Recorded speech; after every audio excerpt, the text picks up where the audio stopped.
밑 빠진 독에 물 붓기라는 말, 속담을 다 아시죠? 들어보셨죠? 아무리 애를 써도 달성되기 어려운 어떤 그러한 일을 이야기할 때 밑 빠진 독에 물 붓기라고도 얘기하기도 하고요. 사람의 욕심이 한도 끝도 없다라고 말할 때도 밑 빠진 독에 물 붓기라는 표현을 좀 쓰기도 합니다. 이 전래동화에 보면 이 콩쥐 팥쥐 이야기가 있죠. 그래서 콩쥐 팥쥐에 보면 계모가 팥쥐의 엄마가 등장하지 않습니까? 그러면서 콩쥐에게 밑 빠진 독에 물을 채워넣으라고 심술궂게 이제 그렇게 부리죠. 내가 올 때까지 큰 독에 물을 가득 채워넣어라. 게으름 피우며 혼날 줄 알아? 하고 이렇게 간 겁니다. 나갔죠. 근데 이제 아무리 콩쥐가 이제 물을 기어서 이렇게 다 걸어다 독 안에 물을 채우는데요. 차오르지가 않는 거예요. 이게 알고 봤더니 밑 빠진 독이었던 거죠.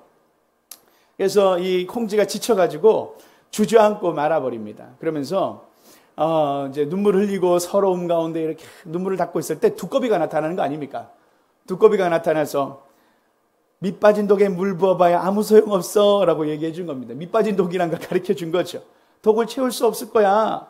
네가 평소에 날 도와줬으니 이번엔 내가 널 도와줄게 하면서 두꺼비가 자기 몸으로 밑 빠진 독을 막아버리는 거 아닙니까? 그래서 콩쥐가 다시 물을 열심히 길어서 가득 채웠다는 이야기가 콩쥐 팥쥐 이야기에 있습니다. 우리가 이 물을 채운다라는 것, 밑 빠진 독에 물 채운다라는 것, 다시 말하면 동일하게 깨어진 우리의 인생 속에 우리에도 동일하게 밑 빠진 독과 같은 삶을 살 때가 있습니다. 아무리 노력해도 건강은 회복되지 않고 때로 우리가 열심히 노력해도 우리의 경제가 하나님 주시는 그 경제의 삶이 자유를 누리지 못할 때가 있고 때로 우리 자녀들의 삶과 우리 사업장의 그 계획과 꿈 속에서 이루고자 하지만 언제 이룰까 고민하면서 늘 채워지지 않는 밑 빠진 독의 항아리 같은 때가 있지요. 그럴 때 우리는 주님께서 오늘 이 두꺼비처럼 우리의 삶에 깨어진 그 항아리를 막아주시는 분이 성령님이시고 더 나아가서 우리가 성령의 이 은혜를 체험할 때 어떤 은혜를 체험하냐면 이 밑 빠진 독에 물 채우는 방법이 두꺼비가 막는 방법도 있지만 물을 더 빠르게 세는 것보다 더 빠르게 채우는 방법도 있겠지만 더 좋은 방법이 있어요. 그것은 바다에 밑 빠진 독을 던지는 것이에요. 그러면 그 안에 모든 물이 가득 차게 되는 것이죠. 우리의 성령께서 우리를 도와주시지만 우리가 성령의 물에 빠지면 우리의 모든 깨어진 항아리가 온전히 보완될 뿐만 아니라 가득 차게 되는 은혜가 있을 줄 믿습니다. 그래서 오늘 우리가 주의 성령의 바다 안에 우리가 우리의 자신을 풍덩 던질 때 우리의 가정과 우리의 삶과 우리 공동체를 던져드릴 때 우리의 삶에 온전히 채우시는 하나님의 은혜가 경험될 줄 믿습니다. 그래서 오늘 설교의 제목은 다 성령의 충만함을 받고입니다. 성령의 충만함을 받을 때 그런 하나님의 그 은혜가 우리에게 경험되어 줄 수 있다는 것이죠. 오늘 그렇게 성령의 은혜를 경험하고 성령의 충만함을 경험했던 믿음의 공동체가 깨어졌던 그들의 그 항아리, 그들의 믿음이 깨어졌고 실패했던 그들에게 찾아오셔서 하나님의 부흥의 역사를 이뤄냈던 그 초대교회 역사가 성령의 충만함의 역사로부터 시작되었다는 것을 함께 이야기하면서 오늘은 성령의 충만함에 대해서 이야기해보고자 하는 것입니다. 오늘 먼저 우리가 함께 배경이 되는 1장 1절의 말씀을 한 목소리로 함께 읽어볼까요? 시작. 오순절 날이 이르매 그들이 다 같이 한 곳에 모였더니. 이 오순절이라는 날은 말 그대로 50일을 이야기합니다. 50일 되는 날. 유월절을 지키고 난 후 첫 안식일 다음 날로부터 50일이 되는 날을 오순절로 지켰는데요. 이것이 유대민족에겐 매우 중요한 날이었습니다. 모세가 출애굽하여서 40년 광야 생활을 하고 난 이후에 유대 백성들이 가나안 땅으로 나아가고 가나안 땅에서 첫 수확을 거둬들였을 때를 바로 이 오순절로 지켰습니다. 첫 수확의 열매를 경험한 거예요. 광야에서 맨날 메추라기를 먹었던 그들이 마지막 그 모든 가나안 땅에 들어갔을 때 만나 메추라기 끊어지고 주님께서 그곳에 수확물을 얻게 하셨던 그 놀라운 은혜, 새로운 시작점을 알리는 시간이 바로 오순절이었습니다. 동일하게 이 성령의 은혜는 우리의 새로운 시대를 여는 것을 의미하는 것이 바로 오순절의 성령 강림의 은혜입니다.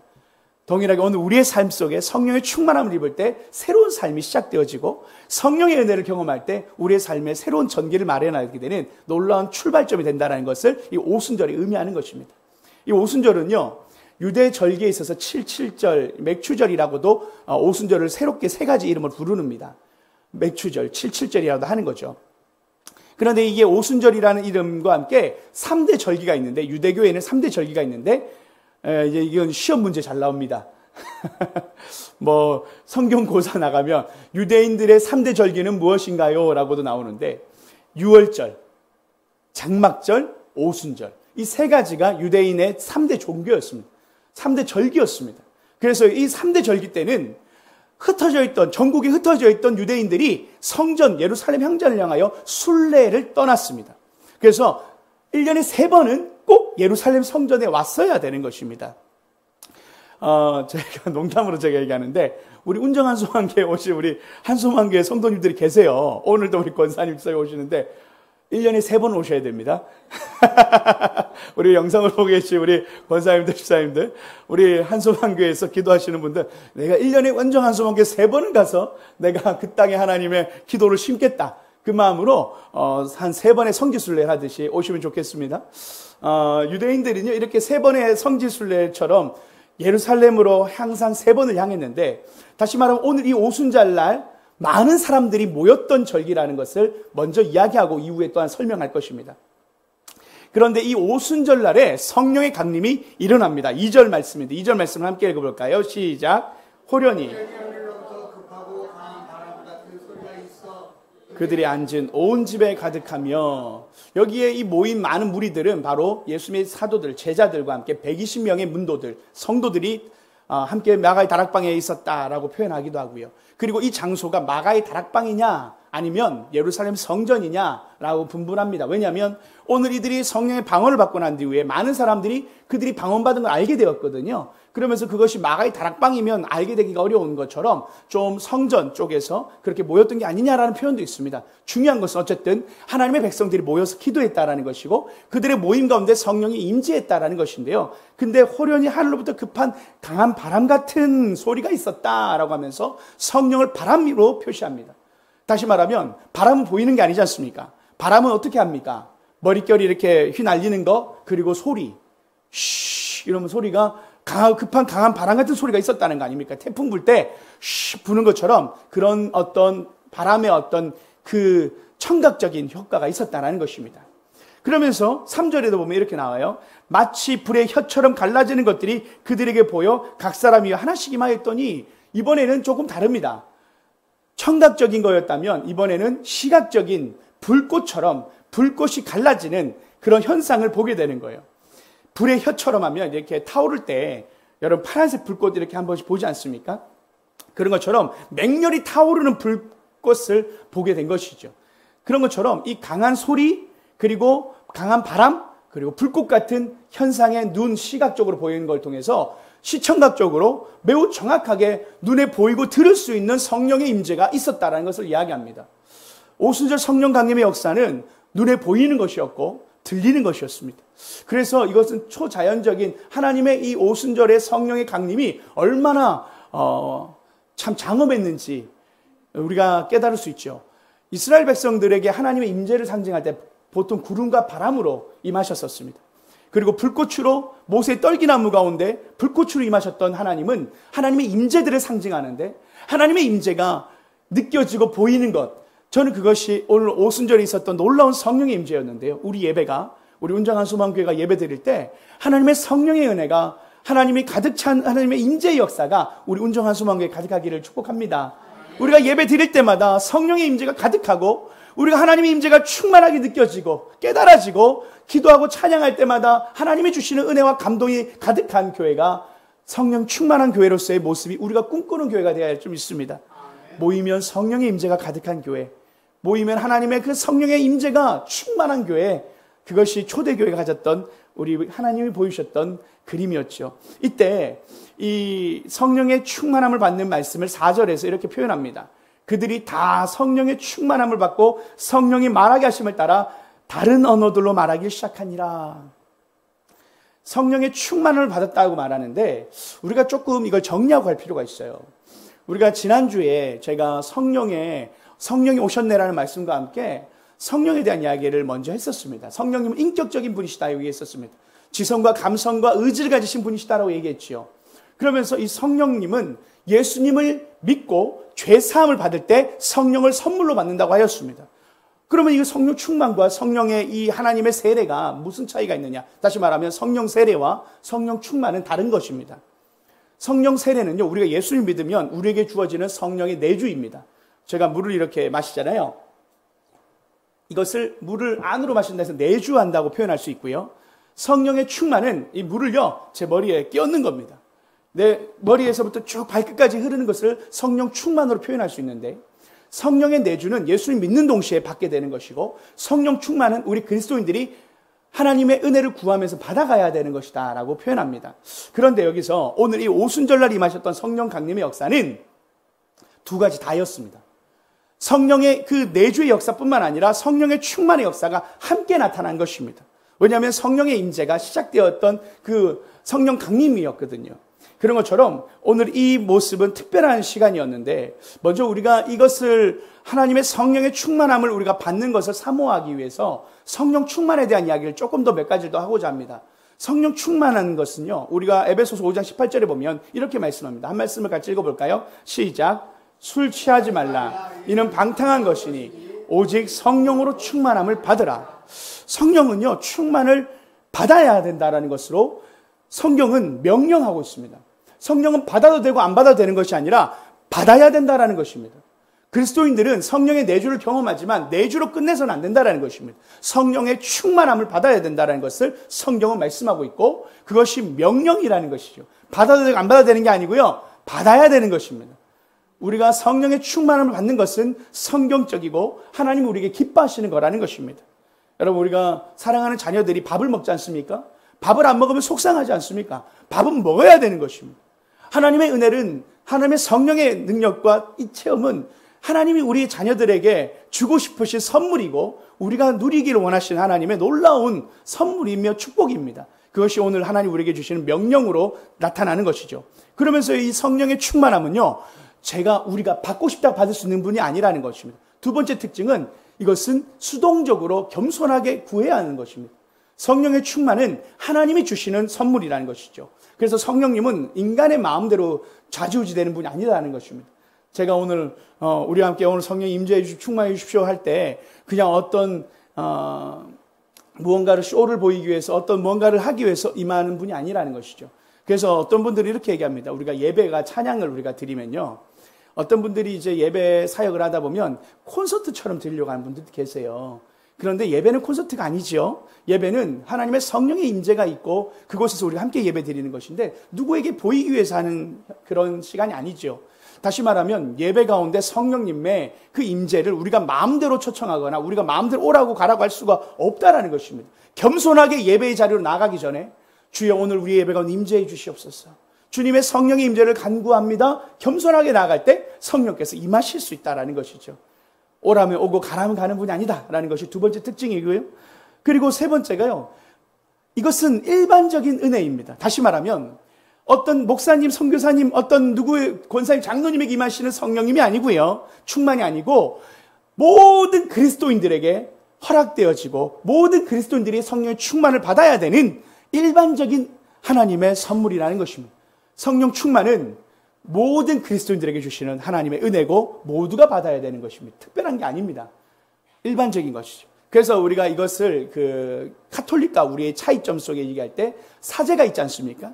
사제들이 고해 성사를 할 때 그들의 죄를 듣고 난 뒤에 그것을 이제 용서해 주거나 불로 태우는 이런 걸 통해서 죄사함 받았다 표현하는데, 우리 그리스도인들 교회, 개신교회는 고해 성사가 없습니다.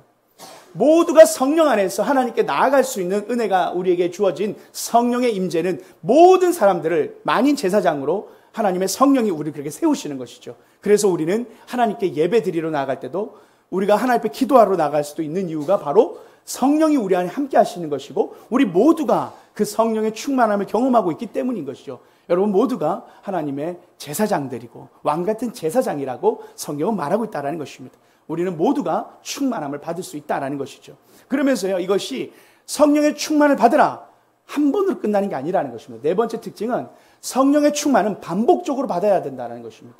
우리의 삶 속에 성령의 충만이 있을 때가 있고 충만하지 않을 때가 있는 것입니다. 그러나 성령이 없는 적은 없습니다. 성령이 예수님을 영접하고 난 우리들의 마음속에는 성령께서 내주하시는데, 그것을 우리가 바랄 때 성령의 활동이 제한될 때는 있어도 성령이 소멸된다고 할 때 활동이 제한이라고 표현하거든요.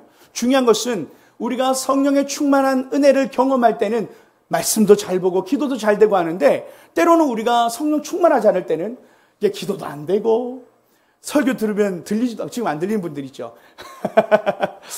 설교가 들어도 안 들리고 잠만 오고, 또 때로는 우리의 마음 가운데 불평과 원망이 있고 사람이 짜증나고 싫고 멀어지고 싶고 혼자 있고 싶고 무기력하고 하고 아무것도 하고 싶지 않을 때 성령의 충만을 받아야 할 때입니다. 우리의 에너지가 영적 에너지가 떨어질 때예요. 그래서 성령의 충만은 반복적으로 받아야 되는 것입니다. 다시 말하면 어제의 은혜로 오늘을 살아갈 수 없습니다.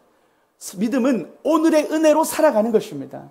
날마다 하나님의 은혜가 날마다 새로워야 하는 것이죠. 그래서 우리가 하나님 앞에서 하나님, 어제보다 오늘이 더 신앙이 더 뜨겁고 하나님을 더 사랑하게 해주십시오. 그것이 성령 충만한 사람의 모습입니다. 우리가 내가 왕년에 어떤 회장했어 이런 걸로 살아가는 것이 아니라는 것입니다. 하나님의 은혜는 오늘 하루 나를 사랑하신 하나님을 만나고 그분의 은혜로 다시 충만함을 얻을 때 우리의 믿음이 승리할 수 있음을 또한 이야기하는 것이죠. 오늘 이 말씀 갈라디아서 5장 16절 말씀 한번 볼까요? 이 말씀을 좀 쭉 읽어보겠습니다. 함께 읽겠습니다. 시작. 내가 육체의 욕심을 이루지 아니하니라. 17절. 육체의 소욕은 성령을 거스리고 성령은 육체를 거스리나니 이 둘이 서로 대적함으로 너희가 원하는 것을 하지 못하게 하려 함이니라. 만일 우리가 성령으로 살면 또한 성령으로 행할지니. 우리 안에 성령의 내주하심으로 인하여 우리에게 태어나는 것은 성령의 소욕입니다. 그러나 우리의 육신엔 여전히 죄의 소욕이 있지요. 우리는 여전히 죄인입니다. 천국 가기 전까지 우리는 거룩해져 가야 되는 그 삶을 살아가야 되는데 성령의 소욕과 죄의 소욕이요 부딪힙니다. 예수를 믿으면 우리가 예수님을 영접하는 순간 성령의 소욕이, 성령의 내주와 함께 우리 안에 성령의 의지가 발동된다 있지 않습니까? 성령님 인격적인 분이 성령의 의지를 발동하시는데 우리 안에 이건 죄야 라는 말씀을 주시는 거예요. 그때 우리 안에 죄의 소욕과 성령의 소욕이 싸우게 됩니다. 그래서 영적 전쟁이 우리 내면에서 일어나게 되는 것이죠. 그런데 우리가 팔씨름을 해보면 이게 좀 약간 불공평하게 시작됩니다. 어느 정도 중간에서 맞잡고 해야 되는데 이미 우리가 죄 쪽으로 기울어져 있습니다. 우리가 이미 죄로 깨어져 있는 존재이기 때문에 그렇습니다. 우리가 말하면 우리 인격의 양심의 항아리가 깨어져 있다는 것이죠. 기울어져 있는 상태에서 우리가 이기기가 쉽지가 않아요. 성령의 충만함을 받을 때, 성령으로 따라 행할 때 죄의 소욕을 이기게 되는 것입니다. 성령의 충만함을 받을 때 우리가 죄를 이기게 된다. 그래서 우리가 성령 충만을 받아야 되는 이유가 바로 여기 있습니다. 하나님의 성령의 충만을 받을 때 우리가 성령은 육체를 거스르고 이 둘이 서로 대적함으로 원하는 것을 하지 못하게 한다. 성령으로 살면 성령으로 행하게 된다.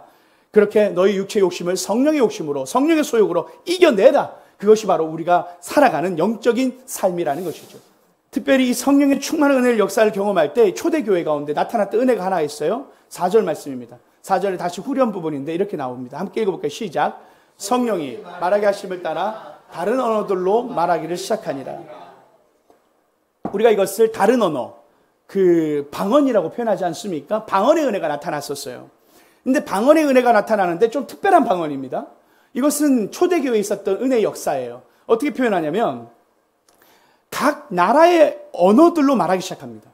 보통 이 고린도전서의 12장에 보는 한번 이 말씀을 한번 같이 함께 보겠습니다. 고린도전서 12장 10절에 보면 어떤 사람에게는 능력 행함을, 어떤 사람은 예언함을, 어떤 사람이 영분별함을, 어떤 사람에게는 각종 방언 말함을, 어떤 사람에게는 방언을 통역함을 주시나니 해서 방언을 통역해야 돼서 방언을 이해할 수 있다라고 표현할 수 있어요. 그런데 오늘 이 성령의 강림의 역사 속에 나타났던 것은 언어가 이해되는 겁니다. 각국의 나라의 언어들로 해석이 되는 것입니다. 이 좀 특별한 은혜입니다. 방언의 은혜가 우리가 방언 통역의 은사가 있듯이 방언은 통역하고 천사의 언어로 해서 하나님께 방언을 드릴 때 우리가 그 드리는 언어들을 다른 사람들이 듣지 못할 때가 많습니다. 그런데 오늘 이때 임하셨던 성령의 역사는 통역 없이 각 나라의 언어들로 성도들이 120명의 성도들과 제자들이 각 나라의 언어로 말하기 시작한 거 아닙니까? 우리가 아까 읽었던 메대, 바사, 그 많은 아라비아의 모든 사람들 나열했던 그 나라 국가들에게 다 들을 수 있는 언어들로 통역이 된 거버립니다. 이게 놀라운 신비죠. 11절 말씀 한번 읽어보겠습니다. 시작. 우리가 듣는도다 하고 방언을 통해서 지금 이 방언과 함께 또 베드로가 이후에 설교를 하거든요. 아까 우리 황 목사님 기도 잘해 주셨지만 베드로가 이때 설교할 때 몇천 명이 돌아오는 회심의 역사가 일어납니다. 성령의 충만을 받으니까 그 설교회 속에서 역사가 일어나는 거죠. 그러면서 이들이 우리의 각 언어로 하나님의 큰일 말함을 들었다. 다시 말하면 이 큰일이 무엇입니까? 예수님의 십자가와 부활의 일을 들었다라는 것이죠. 복음의 일을 들은 것입니다. 그래서요, 사도행전 2장 10절에 보면 이런 표현이 있어요. 부르기라와 밤빌리아와 애국과 및 구레네에 가까운 리비아 여러 지방에 사는 사람들과 로마로부터 온 나그네라고 해서 많은 사람들이 복음을 들었는데 여기 보면 로마라는 표현이 있었지 않습니까? 여러분, 로마서가요, 이때 로마 교회가 세워졌다라고 표현하는 겁니다. 로마에 복음을 전한 사람이 없습니다. 로마에 사도 바울이 로마서를 쓰고 로마서로 내가 너한테 가겠다. 로마서를 먼저 보낸 겁니다. 로마 교회는 사도 바울이 개척한 교회가 아닙니다. 이미 세워져 있었던 교회였습니다. 근데 누가 세웠을까요? 이방인 선교에 가장 앞장섰던 사람이 사도 바울인데 사도 바울보다 빨랐던 사도가 누가 있습니까? 다 이방인 사도가 아니었지 않습니까? 사도 바울이 제일 빠른 선교사였는데 근데 그보다 먼저 교회가 세워졌다는 것. 다시 말하면 이때 예루살렘에 모였던 오순절날에 모든 성도들, 예루살렘으로 모였던 나그네 되었던 디아스포라 유대인들이 로마에도 살았었습니다. 그들이 예루살렘에 3번 정도가 오게 되는 성지순례 때 그때 와서 이 복음의 말씀을 들었다라는 것입니다. 이 성령의 역사 속에서 이방인들에게 복음을 전하는 역사가 있었다라는 것이죠. 놀라운 사실 아닙니까? 하나님이 오순절날을 택했던 이유가요. 오순절날에 성령의 강림을 택했던 이유가 바로 이것이었습니다. 유대인 흩어졌던 사람들이 다 모이는 날, 가장 많이 모이는 시간에 오순절 성령 강림 역사를 하나님이 타이밍을 재고 있었다는 것입니다. 우리가 지난주에도 얘기했지만 예수님이 승천하실 때 하늘로 올라가시면서 제자들에게 말씀하지 않습니까? 너희는 성령을 기다리라. 너희는 예루살렘을 떠나지 말고 성령을 기다리라고 했습니다. 근데 왜 기다리라고 했을까? 우리는 잘 몰랐지 않습니까? 아니, 올라가자마자 보혜사 성령님 바로 보내주시면 좋은데 왜 바로 보내주지 않고 왜 하나님 오순절날까지 기다리게 하셨는가? 오늘 이 오순절 50일 동안을 기다리게 하셨는가? 이때를 위함입니다. 구레네, 아라비아, 로마 모든 성도들이 예루살렘에 다 모인 날 성령의 역사가 임할 때 모든 사람이 방언을 통하여 하나님의 복음의 역사를 전하게 되는 놀라운 선교 현장이 바로 이 오순절날이 임했던 것입니다. 다시 말하면 성령님은요, 선교의 영이십니다. 오순절날 임하셨던 성령님은 복음을 전하고자 하시는 하나님의 마음이 담겨 있다는 것이고 온 민족에게 복음을 전하고자 하시는 성령의 사역의 사명이 있다는 것을 오늘 우리에게 보여주시는 것입니다. 예루살렘에 모여들었던 이 성령 강림 사건, 사람들이 모였던 이 일은 놀라운 파급 효과를 일으킨 겁니다. 그래서요, 성령의 이 은사가 나타날 때 동반되어지는 것이 뭐냐면 복음을 전할 때 하나님의 기적 또한 나타난다는 것입니다. 복음의 역사 속에 치유의 역사가 일어난다는 것이죠. 우리에게 대단한 능력이 있는 게 아니라 하나님의 복음이 전파되어오는 곳에는 성령의 역사가 강력하게 일어난다는 것입니다. 그래서 우리 운정한 소망교회가 하나님의 치유의 역사가 일어날 줄 믿습니다. 제가 이곳에서 기도하는 우리 하나님의 백성들이 기도하면요, 제가 주셨던 하나님의 약속이 있어요. 여기서 기도할 때 내가 응답할 것이다.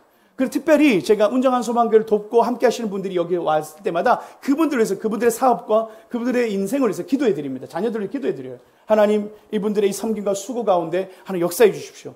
저는 그 은혜가, 저는 하나님의 기적 역사가 분명히 있을 줄 믿습니다. 왜냐하면 이곳은 선교의 현장이기 때문입니다.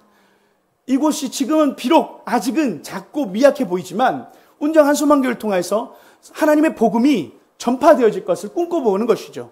하나님, 여기서 다음 세대뿐만 아니라 이곳의 3040 젊은 세대들이 이곳에서 예수의 복음을 듣게 되고 하나님의 음성을 듣게 되는 놀라운 축복의 통로로 하나님이 세우셔서 이 교회가 하나님의 이 선교의 현장에 쓰임받는 그 일을 할 때 저는 하나님이 그 교회로 만들어 가기 위해서 저는 성령의 강력한 역사를, 이 초대교회의 역사를 보여주실 줄 믿습니다.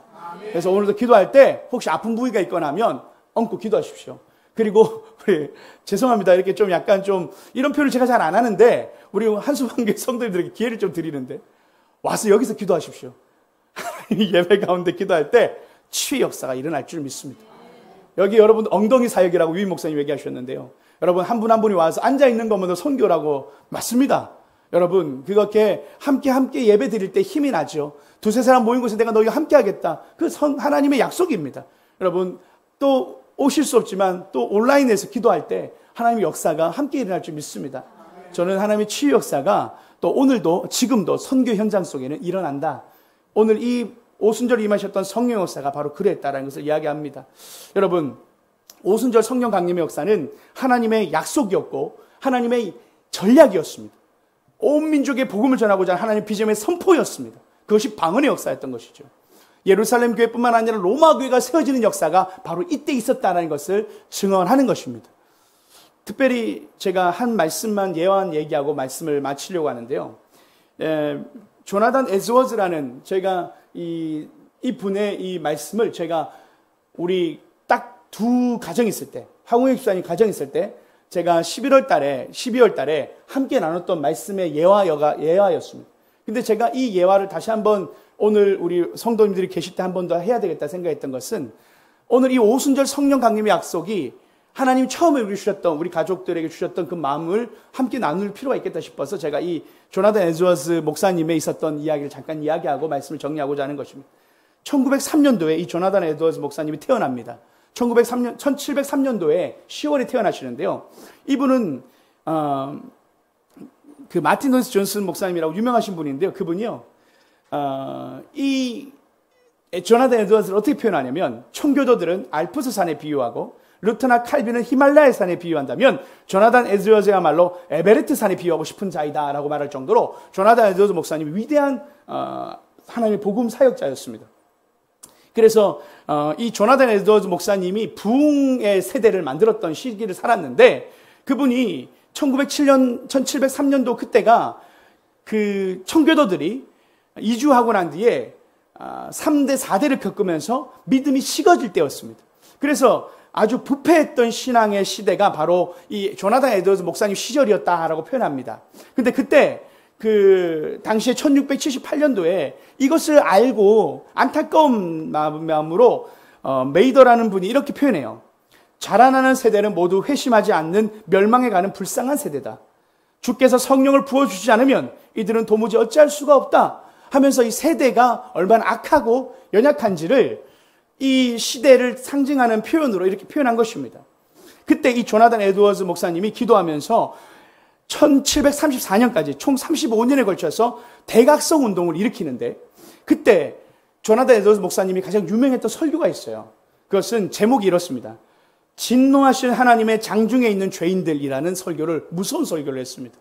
그때 이 청교도 문화권에 살았던 이들은 회개하지도 않았고 그냥 문화적으로 살아갔던 3세대 4세대다 보니까 죄를 짓는데 죄인지도 몰랐던 거예요. 그때 이 조나단 에드워즈 목사님 사용하셔서 회개의 역사를 선포하게 하셨던 겁니다. 하나님의 진노가 이미 임했다. 하나님의 심판이 이미 임했다라는 그 하나님의 말씀을 선지자처럼 전했을 때 그때 그 당시 노템프턴 전체가 완벽하게 회개하는 복음화되는 역사가 있었습니다. 그러면서 젊은이들이 교회에서 성경을 보게 되고 또한 국가의 장래를 위해 기도하는 역사가 들불처럼 일어났고 술집들이 문을 닫게 되는 역사가 그 시대에 있었다라는 것입니다. 그러면서 이 조나단 에드워즈 목사님이요. 이렇게 부흥에 대해서 정리합니다. 부흥이 무엇인가? 부흥이 무엇인가? 조나단 에드워즈 목사님이 정리가 이렇습니다. 하나님만이 홀로 자신의 선하신 뜻대로 그리스도인들을 영적 침체 상태에서 깨우신다. 하나님만이 홀로 죄인들을 인도하여 하나님을 믿도록 만드신다. 설교자는 단지 하나님 손안에 든 도구에 불과하다. 아무리 뛰어난 설교자라 해도 제 힘으로 청중을 각성시키지 못하며 성도들을 소생시키고 죄인들을 회개시키시는 분은 하나님이시다. 그러한 각성이 언제 일어날 것인가에 대해서는 하나님만이 홀로 결정하신다. 인간이 기도하고 마음을 준비할 수 있지만 자비의 계절이 오는 시기는 하나님이 홀로 주권적으로 결정하신다. 오순절날 임하셨던 성령 강림 역사와 동일하지 않습니까? 오순절의 50일의 시간과 함께 성령의 역사는 하나님이 정하신 시간대에 하나님이 하시는 것이죠. 이 조나단 에드워즈 목사님은 간절히 기도할 뿐이다라고 얘기한 것입니다. 성령의 역사가 그런데 놀라운 것은요. 그렇게 사모하고 기도하니까요. 이 자비의 계절이 온 것입니다. 1720년에 이 빗줄기가 성령의 빗줄기가 그 당시에 모든 사람에게 젖어버린 것입니다. 회개의 역사가 일어난 것이죠. 침체에 빠졌던 청교도인들이 각성하며 깨어나기 시작한 것입니다. 빈껍데기였던 그 신앙의 그 신앙인들이 하나님을 향하여 마음을 헌신하기 시작한 것입니다. 그래서 이렇게 표현합니다. 신대륙의 혼수 상태가 깨어났다. 신대륙의 혼수 상태가 걷어졌다라는 표현을 쓸 정도로 당시 영적 대각성 운동이 역사학자들이 기록한 거예요. 동일하게 1907년에 우리 평양 대부 운동처럼 그 영적 대각성 운동 1700년도에 엄청나게 일어났거든요. 그래서 그때 2만 5천 명에서 5만 명이 회심했다고 얘기하고요. 20년 동안에 250개의 교회가 개척되어진 역사가 그 시기에 그 지역, 뉴잉글랜드 지역으로 퍼져나갔다라는 것 아니겠습니까? 놀라운 성령의 부흥의 역사가 있었다라는 것이죠. 그런데 그것이 조나단 에드워드 목사님이 자기가 잘해서 그것이 하나님이 우리가 마음대로 부를 수 있는 분이 아니다라는 것. 다시 말하면 성령은 하나님의 때에 하나님의 강권하심으로 일으키시는 축복이다라는 것이죠. 저는 그것을 우리가 간절히 사모해야 한다는 것입니다. 우리 운정한 소망교회가 하나님 앞에 기도할 때 하나님 우리 교회가 부흥의 시간을 맞이하게 하여 주시고 우리 성령의 충만한 은혜의 역사를 통하여 회개의 역사와 성령의 충만한 역사가 은사의 역사에 나타날 뿐만 아니라 주의 복음을 전파하는 교회가 우리 운정한 소망교회 되게 하여 주옵소서. 또 우리 사랑하는 자녀들이 하나님을 만나게 하시고 사랑하는 우리 믿음의 자녀들 공동체가 하나님 우리 사업장이 복음의 전파가 일어나는 놀라운 축복의 부흥의 현장 되게 하여 주옵소서. 간절히 기도할 때 그 은혜가 나타난다는 것이죠. 여러분, 모세는요 40살에 자신의 민족을 이끌려고 할 때 실패했었습니다. 그런데 모세가 여든에 하나님의 부르심을 입고 떨기나무 아래서 그 불타는 떨기 앞에 섰을 때 그 떨기나무의 그 부흥의 역사를 이루시는 분은 모세가 아니라 하나님이 주권자가 되셔서 하나님이 이루셨던 놀라운 역사였습니다. 그 불꽃이 탈 수 없는 그 마른 장작과도 같은 그 가시덤불이 계속 타올랐다는 것은 성령의 능력을 뜻하는 것이죠. 민족을 구원하고자 했던 모세의 능력으로는 되지 않았지만 내가 너를 보낸다 했을 때 모세가 200만을 데리고 나오는 그 놀라운 그 출애굽의 역사를 모세가 이뤄내지 않습니까? 그 부흥의 역사를 이뤄내지 않습니까? 민족 부흥의 역사를 모세가 이뤄내는데 그 역할의 중심에 있었던 분은 바로 모세의 떨기나무에 임했던 성령님이십니다. 성령의 역사가 우리의 삶에 기적을 일으키고 부흥을 만들어내신다라는 것이요. 오늘 우리 운정한 소망교회가 다시 한번 하나님 앞에 기도하는 것은 성령의 떨기나무 임하셨던 그 불꽃처럼 강하고 급한 바람과 그 불꽃 같은 그 은혜가 우리 운정한 소망교회에 있어서 이 시대에 부흥의 도구가 되어지는 그런 하나님의 역사를 이뤄내는 우리 운정한 소망교회 되기를 함께 기도했으면 좋겠습니다. 함께 기도하겠습니다.